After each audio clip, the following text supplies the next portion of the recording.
If you're like most people, including myself, you've probably heard the story of Jazmine Headley. This is a young woman in New York who was with her son at a government welfare center applying for government benefits. And when the situation was over, she was in custody. There had been a tussle, and her child had been taken from her arms by the police. It had also been videotaped by somebody and posted online, which, of course, as often happens when a small portion of an incident is presented in and of itself, isolated without any context, it looks very different. And that incident was what most people had to go on, and of course, it's a small segment of the entire thing. But like most people, I look at this and I'm like, oh, how awful! These police are really. Do they really have to do that to the poor woman? And then I started looking into it.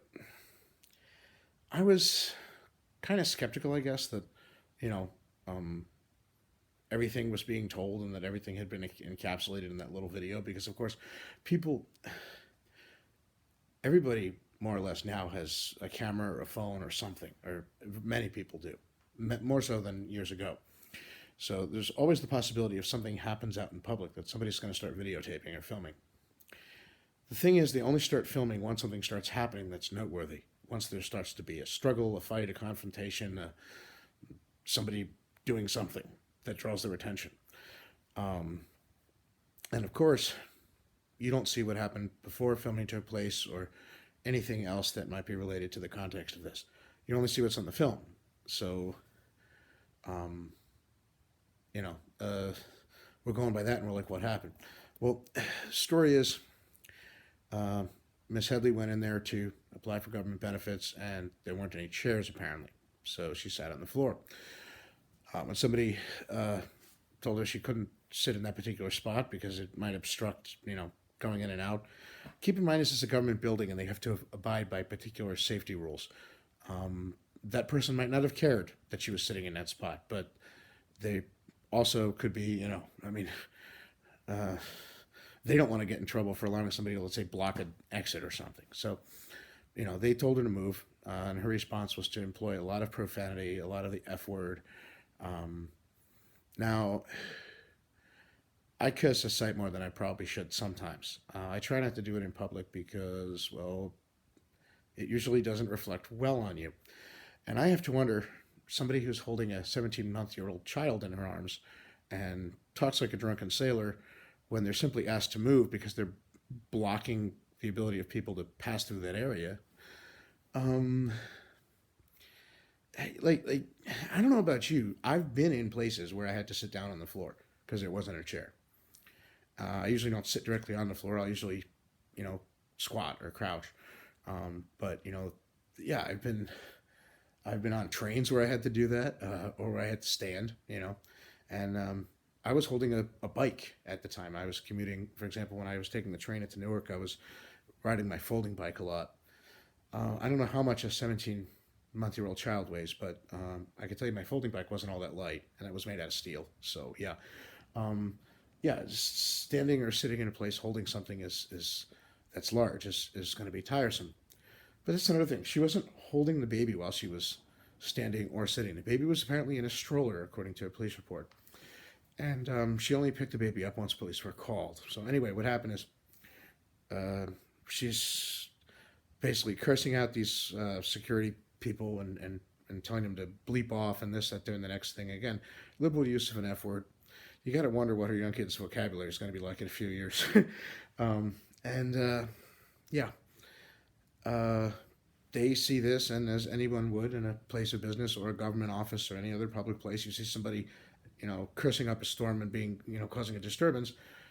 What do? You call the cops. So the cops came, and when she saw the cops is apparently when she took the kid out of his stroller and held him, apparently, across her body like a shield so that they wouldn't attempt to arrest her.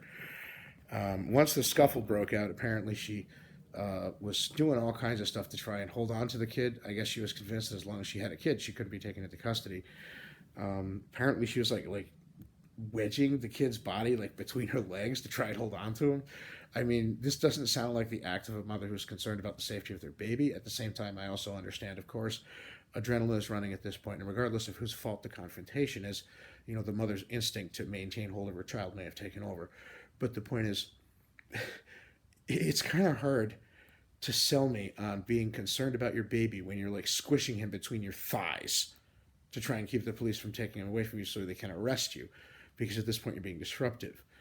And of course, you also have an outstanding warrant for credit card fraud. That's something that people didn't really talk about, but yeah, she was sent back to New Jersey to face a credit card fraud charge, and then had some plea deal or something with that. I don't remember the details, but yeah, that was so. This wasn't like this was an innocent person as pure as the Driven Snow who's never been in trouble before with the police ever.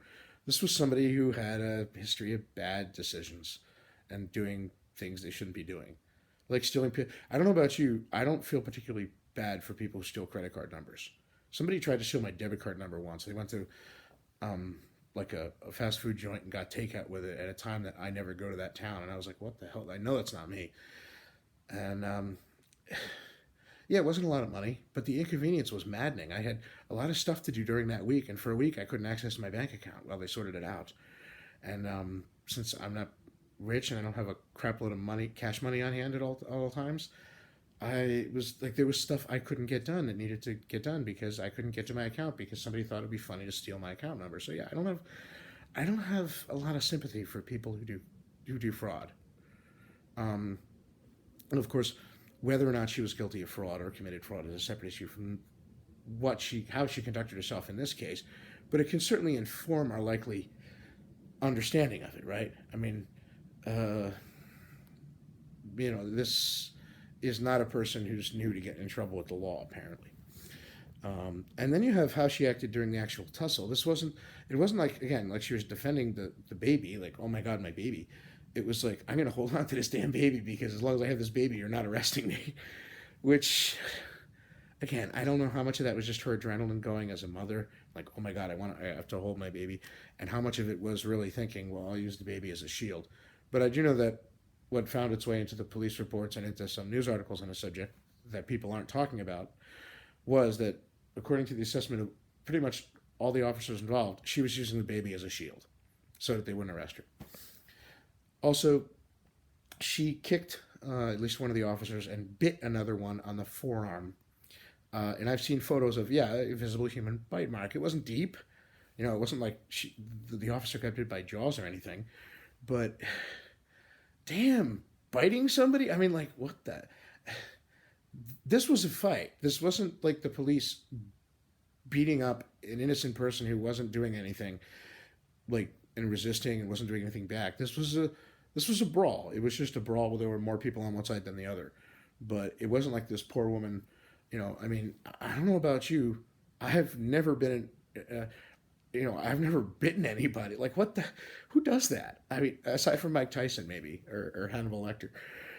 I guess if you're in what you perceive a serious fight, you'll do whatever you think you're going to do. But again, why was she fighting with the police? They were only called there because she started cussing up a storm and causing a ruckus. It's like, I'm not, like, people, we were all sold a bill of goods on this by the news and the way it was presented. We were sold, poor innocent woman was arrested for sitting down on the floor because she was tired and there were no chairs. She wasn't arrested for sitting down on the floor or for being tired. She was arrested because when they asked her to move, she started cursing and screaming and using the F word every other sentence and, basically causing a disturbance. At that point, they called the police. They're like, we're not going to try and deal with this. And then it escalated from there because she was just as disruptive to the police. And then it devolved into a physical confrontation, part of which is what got caught on video. And so that's what people have to go on. But, there's a lot more than this. In that video, I'm not sure if you see the police officer's arm get bit. Maybe the angle is such that you can't see it, or I don't know. You look at the photo, though, in the news article I read, where they show a photo of the big bite mark on the arm, and it's like, yeah, she bit the cop. So, I mean, it wasn't like the cops were just using force against an innocent person who was just sitting there like, please don't hurt me. This was a two-way fight. It was just there were more cops than there was the one person doing something wrong. And I think we can argue that cursing up a storm and causing a disturbance in a public place like this is doing something wrong, right?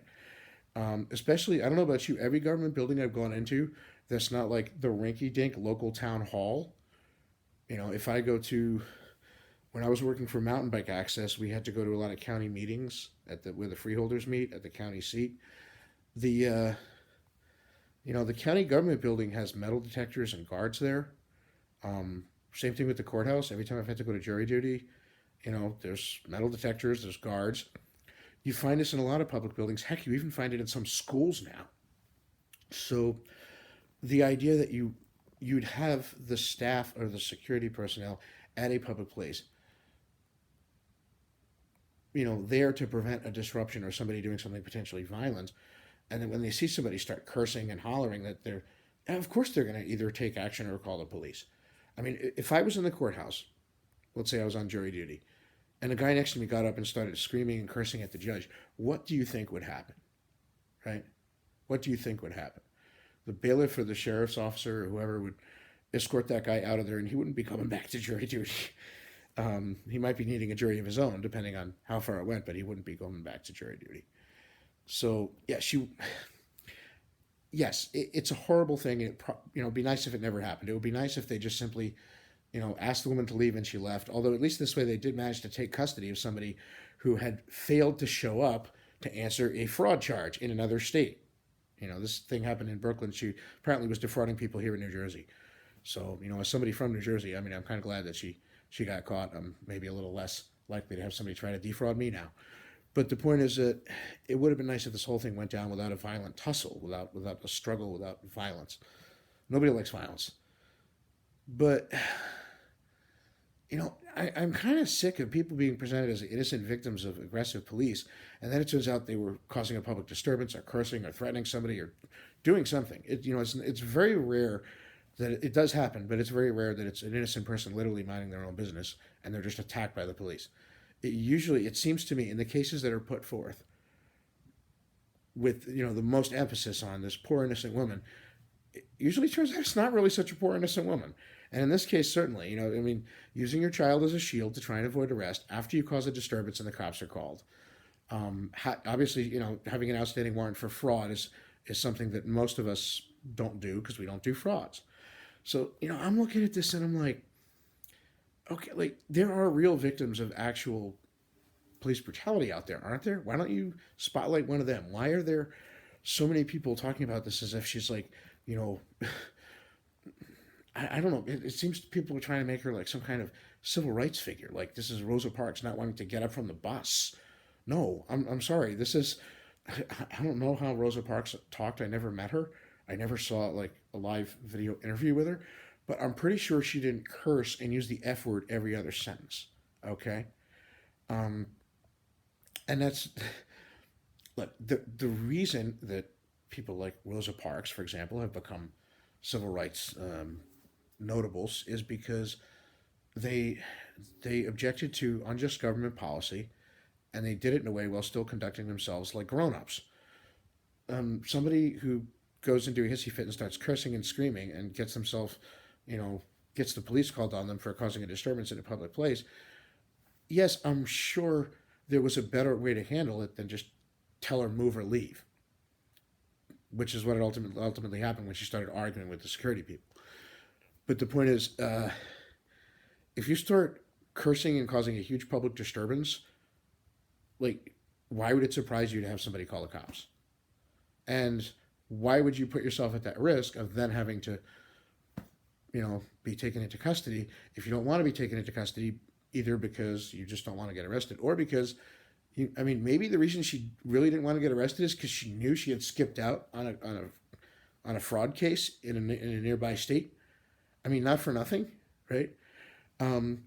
So yeah, this wasn't an innocent person arrested for sitting down because she was tired. This was somebody who was arrested for causing a ruckus and causing a disturbance, fighting with the police, biting an officer, kicking another officer, and then using her child as a human shield while having an outstanding fraud charge from a nearby state. So yeah, let's keep that in perspective. Is it bad that this happened?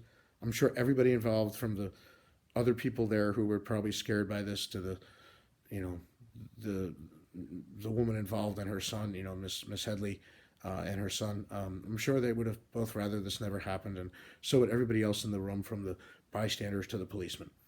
But the point is, it did happen, and it happened because of what Miss Headley did.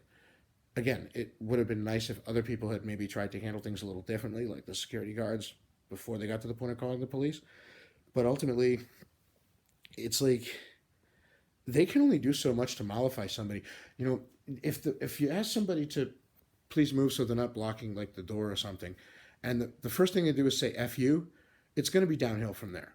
There's no coming back from that because you've disrespected them and you've created an atmosphere of antagonism towards them by using that profanity and by speaking the way you're speaking and doing the things you're doing.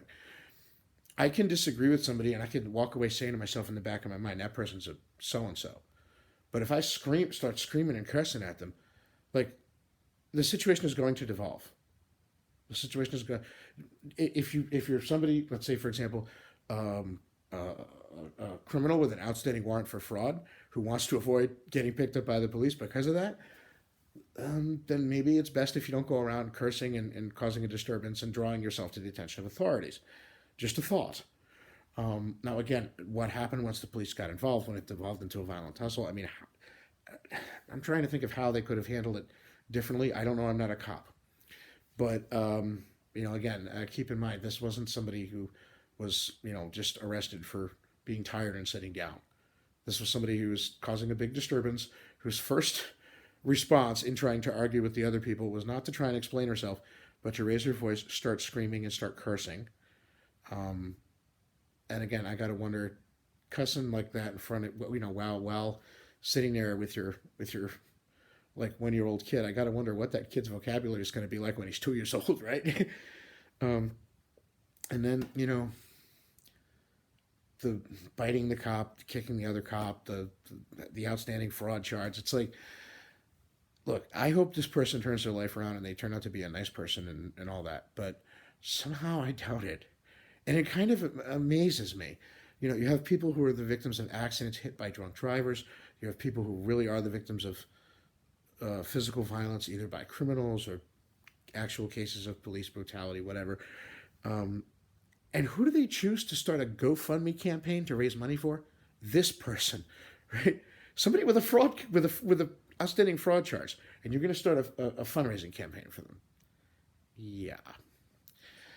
Um, and I don't know. I mean, uh, just this is not like when I read the initial news reports and I was like, police tear women from arms of tear baby from arms of tearful woman. I was like, yeah, this wasn't what I expected. I didn't expect somebody with a gutter mouth, a criminal record, and who bit the policeman. That's like not a policewoman. That's not like what I think of when I hear the headline, "Police tear baby from innocent woman's arms for sitting on the floor." I don't think of somebody, you know, um, like this with these kind of behaviors, and it's like, yeah, there are real people who've been the victim of bad stuff out there. Why don't you talk about them? Why are you making this person out to be like the victim of bad stuff when I'm looking at it? Yeah, the police could have handled it better, and it would have been nice if they had. But the point is, at the end of the day, who's doing the bad stuff here? Who's causing the disturbance? Who's got an outstanding, fraud charge? Who's biting a cop? Right? Why didn't we hear that side of the story? You want to talk about her side of the story? That's great. We should definitely hear her side of the story. Too many times, all we hear is the official side. But in this case, it's almost like the official side is only the perpetrator side, and it's like nobody's hearing the side of anybody else. Like, we didn't hear anything about the cop that she bit, right? We didn't hear anything about whoever's credit card she stole, or if that was the first time she even did that. Who knows if she has a criminal record? This is the importance of context and getting your facts right. If you know the context, it looks like there was just a lot of bad stuff that all happened at once, and maybe 75 to 80% of it, you could say, is on Jazmine Headley for how she was conducting herself and how she conducted herself in the past with the outstanding, warrant or charge or whatever and all that stuff. Um, Maybe the rest of it was just on people not making the best choices in terms of dealing with her behavior. But then again, how are you?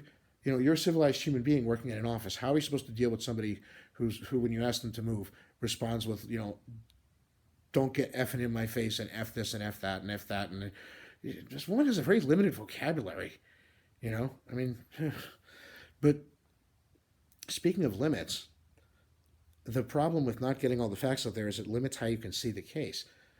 We were only seeing this with Miss Headley as innocent victim of police brutality.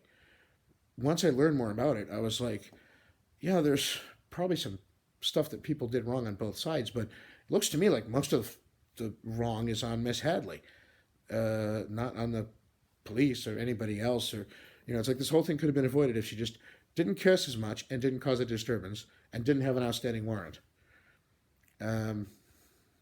I mean, they may have only found out about the warrant after the fact, but okay, if she didn't curse as much and didn't cause a disturbance. And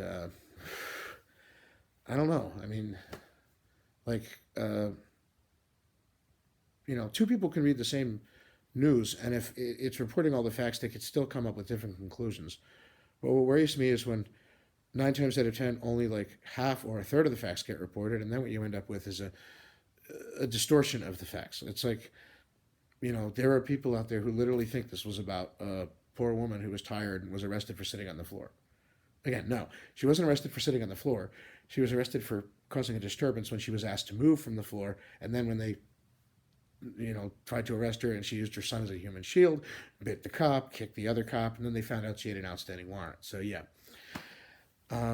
this isn't about some poor innocent woman arrested for sitting on the floor. And I just wish people, when they looked at these things, they didn't just see the soundbite. I wish they dug deeper and they looked at it and they said, there's more to the story. There's a whole context, and we need to get that context, or we're going to get misinformation and a distorted view. And we're going to maybe make the person who we should be looking at and say, you know what, maybe you shouldn't have done that. We're going to make them out to be the hero of the story. And the people who maybe weren't really all that responsible for things going sideways, we're going to look at them as if they started everything and they're the bad guys. And maybe that's not the way it is. Maybe it is. But the point is, we'll never know if we don't look at all the facts. And we're never going to be able to do that if we don't get them. How come people aren't talking about these aspects of the case? I got to wonder. Right? Lone Rider out.